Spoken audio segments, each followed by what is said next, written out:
কিছুদিন আগে আমি আপনাদের সাথে শেয়ার করেছিলাম যে আমি ভ্যাকেশনে যাচ্ছি।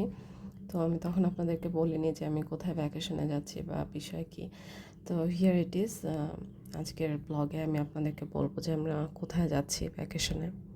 বেসিক্যালি আমরা আর কোথাও না, কক্সবাজার যাচ্ছি ভ্যাকেশনের জন্য। আর হচ্ছে আমরা এবার ভ্যাকেশনে মানে কক্সবাজারে যাব ট্রেনে করে। আর এটা আমার একদমই প্রথম ট্রেন জার্নি। এর আগে আমি কখনো ট্রেনে উঠিনি বা ট্রেন জার্নি করিনি। তো এবার সেই এক্সপিরিয়েন্সটাও আমি আর কি নিলাম।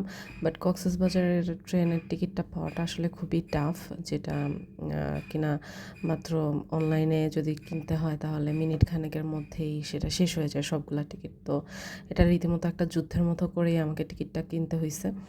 যাই হোক, তারপরে আমরা বিমানবন্দর, যে রেল স্টেশন, সেখান থেকে আমরা ট্রেনে উঠে কক্সবাজার গিয়েছিলাম।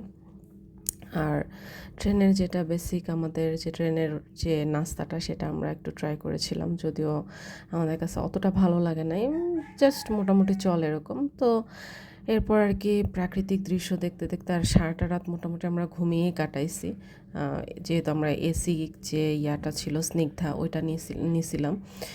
তো সকালবেলা উঠে একটু ফ্রেশ হয়ে কফি টফি খেয়ে প্রাকৃতিক দৃশ্য দেখতে দেখতে আমরা আলটিমেটলি কক্সবাজার পৌঁছে গিয়েছিলাম।